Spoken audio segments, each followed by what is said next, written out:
A very good morning to all of you. Let's start once again. Computer fundamentals and information technology, that is IT. And we have already been talking about the other chapters, means in operating system, and we have already seen that how the things are moving on with Windows installations and installations of Linux. So guys, I will be moving up with the same Unix. We'll come into Unix now. अब इसमें हम लोग ये देखेंगे कि Unix होता क्या है, यूनिक्स आखिर बेसिकली हम लोग किसे कहते हैं, कौन कौन से कमांड्स हैं यूनिक्स में, शेल किसे कहते हैं, ये सब चीज़ें जो है काफ़ी आपके सिलेबस में है, तो इसको हम लोग करना शुरू करेंगे। तो आज हम लोग काफ़ी बेसिक चीज़ें कर लेते हैं, उसके बाद हम लोग आगे की ओर बढ़ेंगे। तो धीरे धीरे हम लोग जो है ये चैप्टर भी ख़त्म कर लेंगे। I will be sharing you the screen and I will be teaching you Unix. So I hope that you must be able to visible Unix commands which I have already made a notes for you people. और ये notes जो है मैंने आपके लिए ही बनाया है, इसको मैंने लिखा है कंप्यूटर पे। तो इसको जो है आप लोग देखेंगे कि किस तरीके से Unix क्या होता है। Introduction to Unix. Unix is a multitasking, multi-user operating system. आज समझिएगा कि मल्टीटास्किंग क्या होता है, मल्टी यूजर ऑपरेटिंग सिस्टम किसको कहते हैं। यूनिक्स इज अ मल्टीटास्किंग, मतलब कई सारे लोग कई सारे काम इस ऑपरेटिंग सिस्टम को दिया जा सकता है। यूनिक्स क्या है, क्या ये एक ऑपरेटिंग सिस्टम है। और ऑपरेटिंग सिस्टम आपको मैंने पहले भी बताया है कि ऑपरेटिंग सिस्टम जो है वो क्या होता है, सिस्टम सॉफ्टवेयर जो कई सारे सॉफ्टवेयर के समूह से बनता है। कई सारे सॉफ्टवेयर को मिलाने के बाद कई सारे सॉफ्टवेयर्स को एक साथ जब हम लोग क्लब कर देते हैं तो हम लोग सिस्टम सॉफ्टवेयर बनता है। और उस सिस्टम सॉफ्टवेयर के जरिए जो है उसका एक एग्जांपल है ऑपरेटिंग सिस्टम। और ऑपरेटिंग सिस्टम कई तरीके के होते हैं, जैसे Windows 8, Windows 10, Mac, Unix, Linux. तो ये सब मैंने आपको बता रखा है। तो जो आपने पढ़ा था लिनक्स, जो आपने पढ़ा था विंडोज, उसका इंस्टॉलेशन आपने पढ़ा कि आखिर कंप्यूटर में जब हम लोग खरीदेंगे तो आखिर अगर इंस्टॉल करना हुआ तो क्या इंस्टॉल करेंगे, कैसे इंस्टॉल करेंगे। तो विंडोज का अगर जिसको पसंद है वो विंडोज इंस्टॉल करेगा, जिसको लिनक्स पसंद है वो लिनक्स इंस्टॉल करेगा। तो उसी माध्यम से मैंने आपको आगे भी मैं यूनिक्स का जो है वो यूनिक्स क्या है उसे आपको पढ़ना है। और ये यूनिक्स जो है काफ़ी इंपॉर्टेंट चीज़ है क्योंकि इसके काफ़ी सारे कमांड्स हैं जो कि हम लोग प्रायः पहले यूज़ करते थे, जो कि कमांड प्रॉम्प्ट्स के द्वारा यूज़ हुआ करता था। ऑपरेटिंग कमांड प्रॉम्प्ट जो ऑपरेटिंग सिस्टम हुआ करते थे पहले, जिसको कि हम लोग डॉस ऑपरेटिंग सिस्टम बोलते हैं, डिस्क ऑपरेटिंग सिस्टम, तो उसमें यूज़ हुआ करता था। उसी को जो है थोड़ा यूज़र फ्रेंडली बनाया गया और उसमें कई सारी चीज़ें डाली गई ताकि ये यूनिक्स जो है यूज़र फ्रेंडली बन जाए और ये हमारे लिए ज़्यादा कारगर हो। तो यूनिक्स क्या है? यूनिक्स इज अ मल्टीटास्किंग, देखिएगा यहाँ पे यूनिक्स इज अ मल्टीटास्किंग, यहाँ पे साफ साफ लिखा हुआ है Unix is a multitasking multi user operating system. तो Unix is multitasking multi user operating system कहने का मतलब ये होता है कि कई सारे काम हम यूनिक्स ऑपरेटिंग सिस्टम को एक साथ दे सकते हैं, है ना। जैसे हम लोग विंडोज में करते हैं, गाने भी बजा रहे हैं, हम लोग कुछ गेम भी खेल रहे हैं, साथ ही साथ जो है कुछ डाउनलोड भी हो रहा है, मतलब बहुत सारे काम हम लोग एक साथ कर रहे हैं, चैटिंग भी कर रहे हैं, बहुत सारा काम हो सकता है ना। तो उसी तरीके से यूनिक्स में भी हम लोग कर सकते हैं। जबकि वहां पे मल्टी यूजर ऑपरेटिंग सिस्टम कहने का मतलब क्या होता है कि एक ही ऑपरेटिंग सिस्टम को कई सारे लोग यूज कर सकते हैं। तो कई सारे लोग कैसे यूज करेंगे? तो भाई क्या है कि अगर हम लोग ऑपरेटिंग सिस्टम को हमने अगर सर्वर बना दिया तो that server is able to control different computers. मतलब कई सारे कंप्यूटर पे हम लोग यूनिक्स चलाएंगे, लेकिन वो सारे कंप्यूटर्स पे यूनिक्स रहेगा नहीं।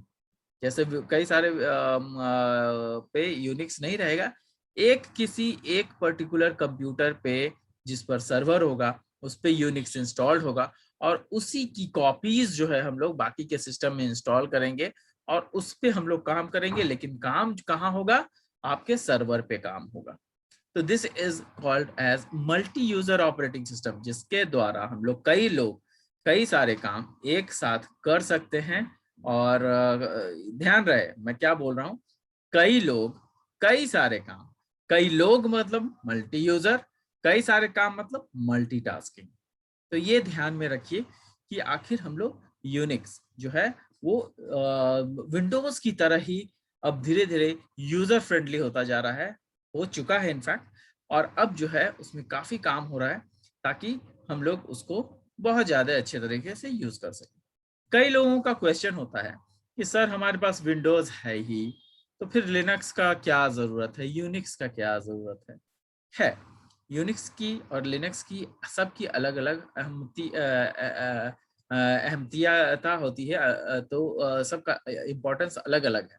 जैसे एग्जांपल कि आपके पास मैसेजिंग के लिए ऐप है, मैसेज आप करते हैं, लेकिन उसी के जैसा व्हाट्सएप बना दिया गया, और व्हाट्सएप के जैसा सिग्नल बना दिया गया, कई सारे ऐसे चैटिंग चीजें बना दी गई हैं।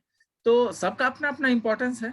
वही जो है यहाँ पर उसी टाइप का जो विंडोज का इम्पोर्टेंस है, वो इम्पोर्टेंस जो है लिनक्स का अलग इम्पोर्टेंस है, यूनिक्स का अलग इम्पोर्टेंस है, मैक का अलग इम्पोर्टेंस है। उसी तरीके से जितने भी ऑपरेटिंग सिस्टम्स होते हैं सबके अलग अलग इम्पोर्टेंस होते हैं, और जिसकी जो जरूरतें होती है उसके अनुसार आदमी जो है उस पर वर्क करता है और उसको अपनी लाइफ में यूज करता है। This means that on any given computer it appears as if many things are happening। तो इससे क्या होता है, मल्टी यूजर मल्टीटास्किंग से होता क्या है, ऐसा लगता है कि एक ही कंप्यूटर पे बहुत सारी चीजें की जा रही है ना। ऑब्वियसली कई सारे काम करेंगे तो होगा ही, और एक ही समय में होगा, इसीलिए लिखा हुआ है happening at once, and that there are may be more than one person logged into the computer at once. कहने का मतलब कि कई सारे लोग भी उस पर काम कर रहे हैं। जो मैंने कहा है वही चीज लिखा हुआ है। Regardless of which machines you log into the institute, मतलब किसी भी इंस्टीट्यूट में आप कहीं पर भी लॉग इन कर सकते हैं, लेकिन आप किसी एक पर्टिकुलर कंप्यूटर पे काम कर सकते हैं। This is the facility which Unix gives. You will have to access to your user files and basic commands will be identical। जो भी आपका बेसिक कमांड्स होगा वो आइडेंटिकल होगा सारे कंप्यूटर्स के लिए जिस पर भी यूनिक्स इंस्टॉल्ड है। The Unix file system is a hierarchical। Unix file system क्या होता है, हायरार्कियल होता है। हायरार्कियल का मतलब क्या है, हायरार्कियल का मतलब होता है पैरेंटल।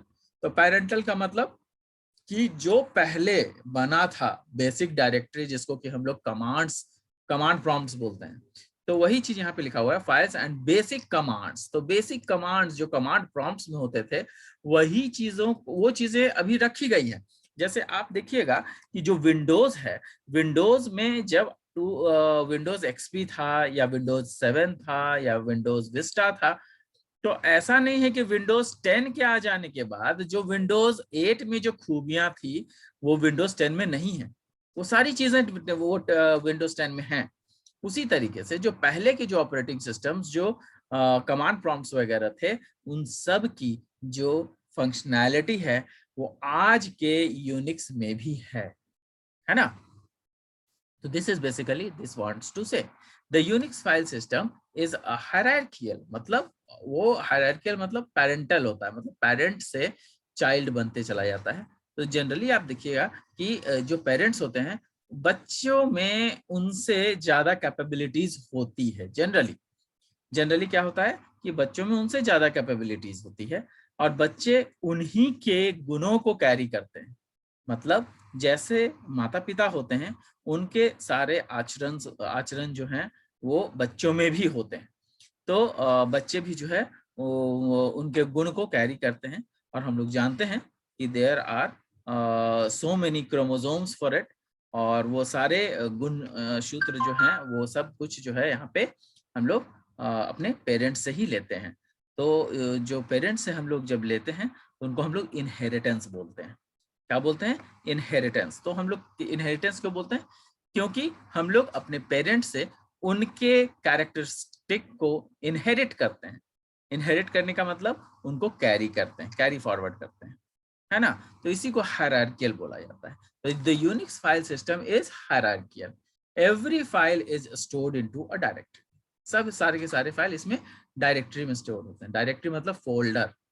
जो पहले हम लोग जो विंडोज में भी कई बार देख चुके हैं फोल्डर क्या होता है। A directory can contain many files और नन एट ऑल। जो डायरेक्टरी है उसमें या तो बहुत सारे फाइल हो सकते हैं या तो नहीं भी हो सकते हैं। जित जैसा हम लोग रखना चाहेंगे वैसा रहेगा। and many also contain other directories called subdirectories। अगर डायरेक्टरी के अंदर बहुत सारे डायरेक्टरीज हों तो उसको हम लोग सब डायरेक्टरीज कहते हैं। ठीक है।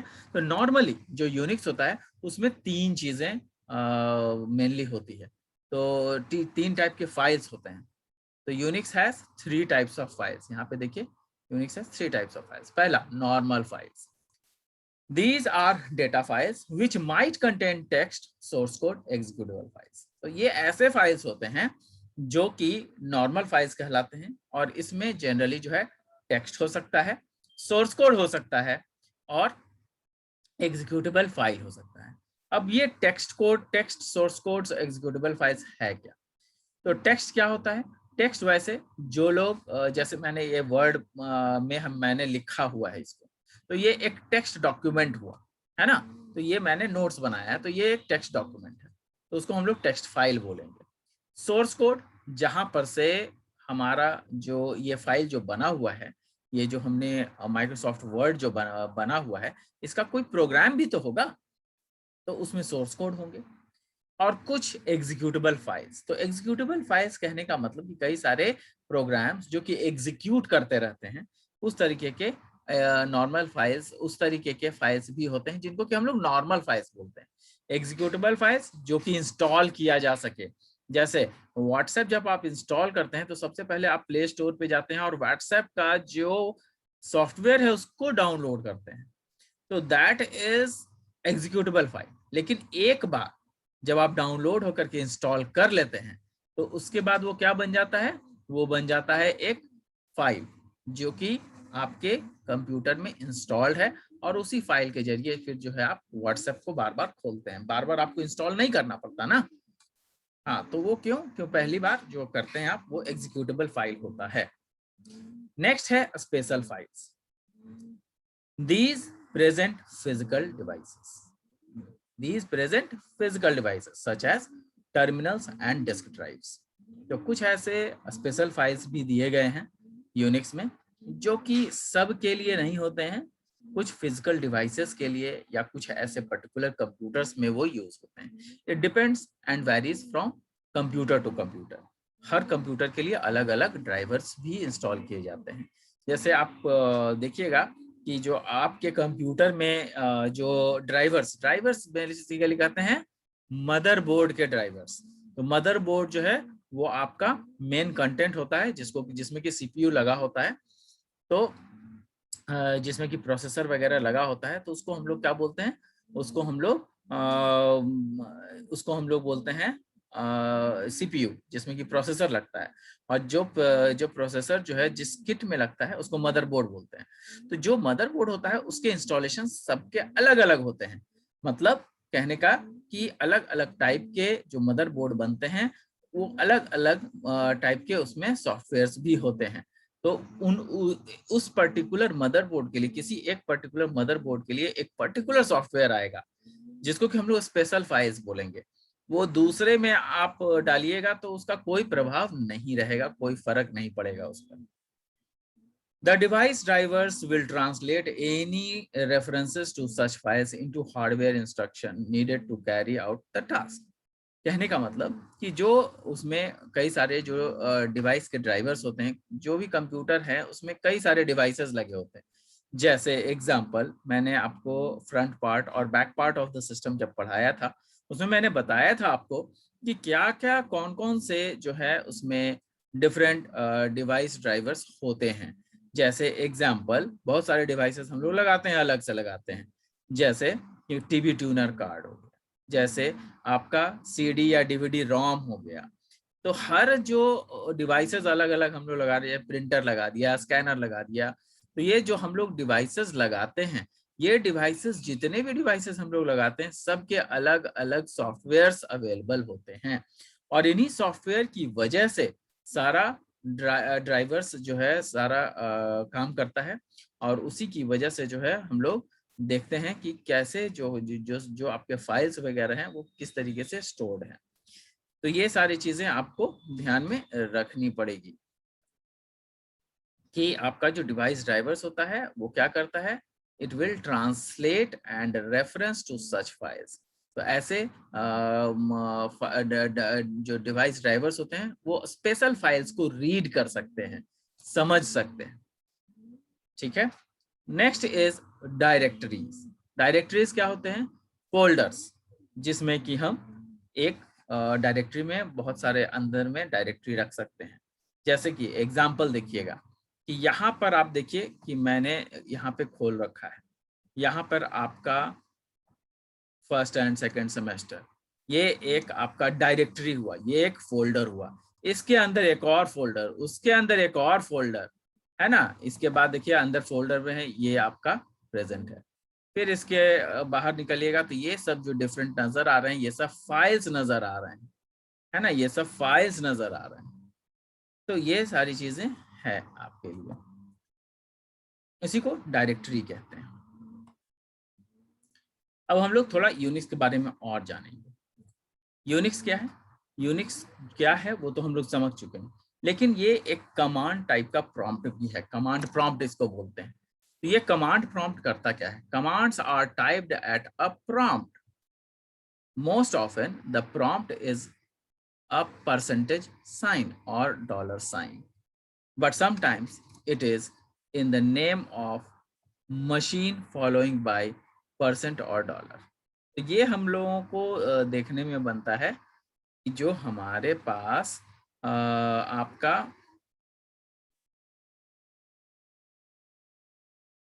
कमांड्स क्या है, commands are typed at a prompt. अब यहाँ पर ये ध्यान में देना होगा हम लोगों को कि आखिर ये चीजें हैं क्या। Commands are typed in a prompt, command prompt क्या होता है। तो जब आप यहाँ पर देखिएगा कि CMD जब लिखिएगा, CMD, आपको देखिए कमांड प्रॉम्प्ट नजर आएगा, किसी भी कंप्यूटर में ये CMD प्रॉम्प्ट होता है। अब ये CMD प्रॉम्प्ट जैसे चलेगा तो ये आपका देखिए कमांड प्रॉम्प्ट हो गया। तो इसी के जरिए जो है हम लोग कई सारे ये पहले यही डॉस, इसको डॉस बोलते हैं, डॉस ऑपरेटिंग सिस्टम। पहले केवल यही चलता था और इसी में हम लोग कमांड देते थे। जैसे देखिएगा यहाँ पर मैं दे रहा हूँ आपको चेंज डायरेक्टरी, तो CD, है ना। तो CD जब दूंगा तो चेंज डायरेक्टरी हो जाएगा। मतलब देखिए पहले यूजर्स में था, सौरभ के अंदर था, अब यूजर्स में स्टोर होने लगा। पहले सौरभ डायरेक्टरी में हो रहा था, मतलब डायरेक्टरी चेंज हो गया, है ना। तो this is the type of thing जो कि हम लोग इसमें कर सकते हैं। एग्जिट करना हुआ तो कमांड देना होता था, इसको अगर बंद करना है तो कमांड देना होता था, एग्जिट। तो इस तरीके का कमांड अगर हम देते थे और एंटर की दबाते थे तो कमांड प्रॉम्प्ट काम करता था। तो वही आज भी है, लेकिन आज थोड़े से चीजें बदल गई हैं और हमारे लिए यूजर फ्रेंडली थोड़ी ज्यादा हो गई। तो commands are typed as a prompt, वही प्रॉम्प्ट जो मैं अभी टाइप कर रहा था उस तरीके के प्रॉम्प्ट में ये काम करता है। Most often the prompt is percent sign. तो जनरली जो है ये जो प्रॉम्प्ट होता है वो परसेंटेज साइन या डॉलर साइन में रहता है। But sometimes it is in the name of a machine followed by the percentage or dollar sign। तो कई बार जो है वो मशीन के नेम से भी होता है, परसेंटेज या डॉलर के साइन से भी होता है। Commands are case sensitive. तो ये कमांड्स जो है वो केस सेंसिटिव होता है, मतलब स्मॉलर, अगर स्मॉलर अल्फाबेट्स में लिखेंगे तो उसका मतलब अलग हो जाएगा और कैपिटल अल्फाबेट्स में लिखेंगे तो उसका मतलब अलग हो जाएगा, है ना। तो जनरली हम लोग इस्तेमाल जो करते हैं वो लोअर केस में होते हैं। देखिए commands are case sensitive and are usually lower case. This means that ls and small ls and capital ls are completely different commands। इसका मतलब यह है कि ये जो ls अगर मान लिया छोटे से लिखें और ls हम लोग अगर बड़े से लिखें तो दोनों का मतलब अलग अलग होगा। क्या होगा वो बाद में हम लोग देखेंगे। कि एलएस का मतलब क्या होता है। ऐसे एलएस का जो मतलब होता है वो बेसिकली लिस्ट ऑफ फाइल्स होते हैं, तो लिस्ट करने के लिए यूज होता है उसको, मतलब एक पूरा लिस्ट बनाने के लिए उस चीज का प्रयोग करते हैं हम लोग एलएस का। ठीक है, तो आगे हम लोग देखेंगे उस चीज को कि क्या है। स्पेसेस आर वेरी इंपॉर्टेंट, इसमें स्पेस का भी रोल होता है। ऐसा नहीं है कि आप जहां पर स्पेस चाहें वहां पर स्पेस दे दें, जहां पे नहीं चाहें वहां पे नहीं दें। जो कमांड्स हैं उसके लिए आपको स्पेस का ध्यान रखना पड़ेगा। There is always a space between the command and the file directory. File directory और कमांड के बीच में जरूर एक स्पेस होता है। To execute a Unix command press enter at the end of the command line. कहने का मतलब कि जो अगर हमें यूनिक्स कमांड, अगर कुछ यूनिक्स कमांड हमें आता है और हम उसको एग्जीक्यूट कराना चाहते हैं, तो हमें क्या करना होगा, हम लोगों को कमांड लिखने के बाद एंटर को प्रेस करना होगा। जहां पर भी कमांड का लाइन खत्म हो रहा है वहां पर हम लोग एंटर का प्रयोग करेंगे, एंटर की का प्रयोग करेंगे। If the command is accepted the prompt and the cursor will simply appear. अगर वो कमांड एक्सेप्ट हो गया तो कमांड जैसे ही एक्सेप्ट होगा वो आपका जो कर्सर है वो आपका अपीयर हो जाएगा। और जैसा कि अभी मैंने आपको दिखाया, जैसा कि मैंने अभी खोला था CMD कमांड प्रॉम्प्ट, हमने अभी खोला था। अब इस कमांड प्रॉम्प्ट में देखिए यहाँ पे ये ब्लिंक कर रहा है।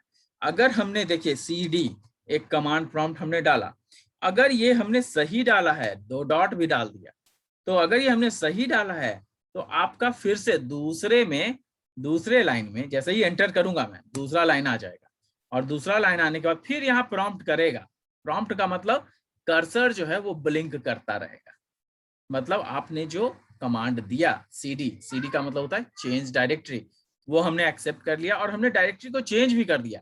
मतलब सौरभ जो डायरेक्टरी था उसमें से मैं बाहर निकल गया हूं और अब हम लोग यूजर डायरेक्टरी में आ गए हैं। जबकि पहले क्या थे, यूजर एक डायरेक्टरी है, उसके अंदर एक सौरभ का डायरेक्टरी बना हुआ है और उसके अंदर जो है हमारा काम हो रहा था। लेकिन अभी हमने क्या किया, अभी हमने CD करके हम लोग उससे चेंज डायरेक्टरी कर लिए और उससे बाहर निकल आए, किससे, सौरभ से, है ना। तो this is the basic commands thing. अब यहाँ पे देखिए will simply appear on the next line। यहाँ पे देखिएगा कि enter the end of the command line। if the command is accepted the prompt and the cursor will simply appear। अगर होगा सही तो appear हो जाएगा on the next line awaiting your next command, ताकि आपका next command फिर से आ जाए। if the command is rejected, अगर command reject हो गया तो क्या होगा, एक error message आ जाएगा। कौन सा error message आएगा, देखिए such as commands not found, इस तरीके का भी आ जाएगा। जैसे देखिए मैंने गलती से अगर यहाँ पर दे दिया CD की जगह DC दे दिया है, DC दे करके मैंने ये कर दिया। अब देखिए क्या हुआ, उसने एरर दे दिया, DC is not recognised an internal external command. मतलब ये कमांड सही नहीं है। ठीक है, तो उसने बता दिया कमांड यहाँ पे सही था इसलिए उसने एक्सेप्ट कर लिया था, लेकिन यहाँ पे कमांड सही नहीं है तो उसने एक्सेप्ट नहीं किया है। ठीक है, such as command is not found appears, check your spelling spaces. तो उसमें क्या करना पड़ेगा, हमें स्पेलिंग चेक करना पड़ेगा, स्पेसेस चेक करना पड़ेगा, और भी अगर कुछ उसमें चेक कर सकते हैं तो करना पड़ेगा, है ना। To negate a command before you have pressed enter press CTRL+C। तो यहाँ पे क्या है कि हम लोग CTRL+C करेंगे तो उससे क्या होता है कि हम लोग निगेट कमांड कर सकते हैं। मतलब एक कमांड जो पहले से था उसको हम लोग लिख सकते हैं, तो that is called negate a command. ठीक है, तो ये चीजें अगर आप लोग करेंगे तो थोड़ा ज्यादा समझ में आएगा। तो अगर किन्हीं के पास लैपटॉप है तो they should be doing this. कुछ नहीं करना है, यहाँ पे जो आपका बटन है यहाँ पे CMD प्रेस कर देना है, आपका कमांड प्रॉम्प्ट खुल जाएगा। और उस कमांड प्रॉम्प्ट में जो भी मैं आपको आगे बताने वाला हूँ वो सारे चीजें आप देखेंगे कौन कौन से कमांड्स हैं और उसको उस तरीके से आप करते चले जाएंगे। तो it is actually very interesting, तो वो काफी इंटरेस्टिंग है, आपको बहुत मजा भी आने वाला है। तो वैसे ही देखिए यहाँ पे Ctrl+C है to determine your default shell typo echo shell, तो ये एक सेल है जो कि अलग इसका यूज है, इसका एक अलग काम है ना। To change your default shell, run, USR, local, bin, crash, तो ये सब जो है ये आपका डिफॉल्ट में रहता है। मतलब यहाँ पर जो आपका डिफॉल्ट, जैसे मेरा यहाँ पे क्या था, यूजर, तो मेरा भी यूजर था, आपने देखा था, यहाँ पे देखा है, देखिए यहाँ पे यूजर में ही मैं लिख रहा था, है ना, तो यूजर था वो, तो यूजर के अंदर में मैं था। तो कई सारे चीज हो सकते हैं, रन के अंदर हो सकता है, यूजर के अंदर हो सकता है, लोकल के अंदर हो सकता है, बिन के अंदर तो बाय डिफॉल्ट इतने सारी चीजें रहती हैं। जैसे मेरा यूजर में है उसी तरीके से बाकी और में भी कई सारे अलग अलग डायरेक्टरीज बने हुए हो सकते हैं। ठीक है, अब देखिए,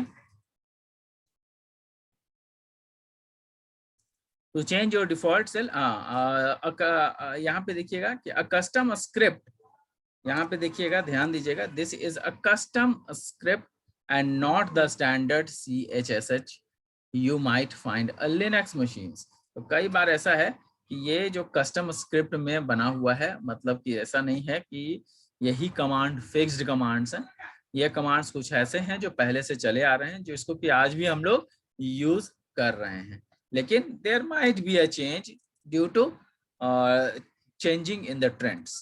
तो अगर बहुत सारी चीजें चेंज हो रही हैं तो काफी सारी चीजें जो है बदलती भी चली जा रही हैं, और ये हमारे लिए यूजफुल होता चला जाएगा।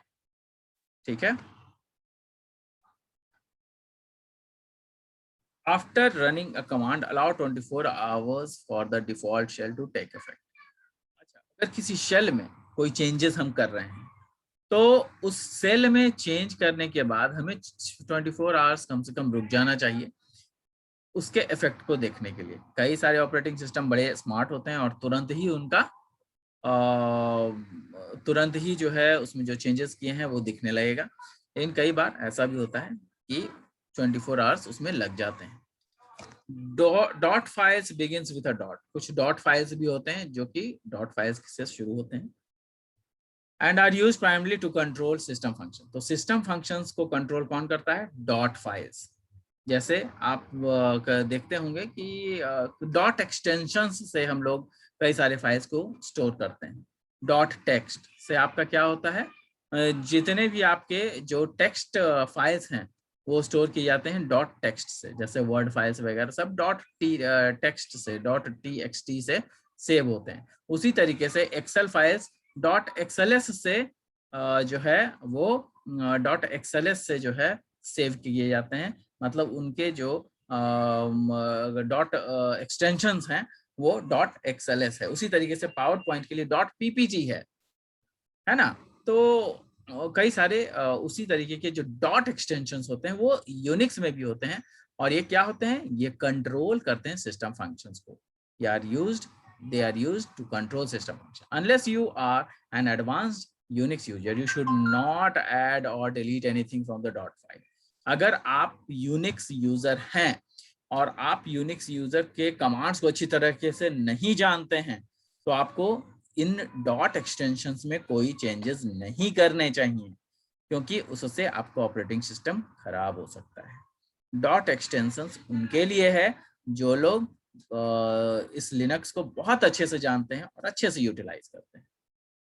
तो गाइस, मैंने आपको जो आज बताया है वो है यूनिक्स। यूनिक्स क्या होता है, यूनिक्स के कमांड्स कैसे होते हैं, यूनिक्स के डिफरेंट पॉइंट्स पर मैंने डिस्कस किया, यूनिक्स के जो डिफरेंट टाइप के फाइल्स होते हैं वो उस पर हम लोगों ने डिस्कस किया, normal files, special file, directories, और कैसे यूनिक्स काम करता है उस पर हम लोगों ने बात की। और आज हम लोगों ने ये भी देखा कि आखिर यूनिक्स होता क्या है।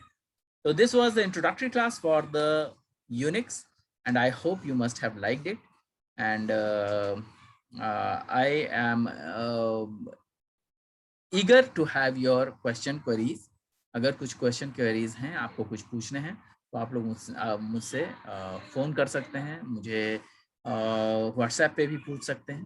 कई सारी चीज़ जो है अवेलेबल है, मैं हमेशा आपके लिए अवेलेबल हूँ और आपके लिए हमेशा काम करता रहता हूँ। तो thank you guys, thanks a lot. Will meet in the next class with some more new topics, new points in Unix. Thank you, thanks a lot. Have a great day ahead. and be safe.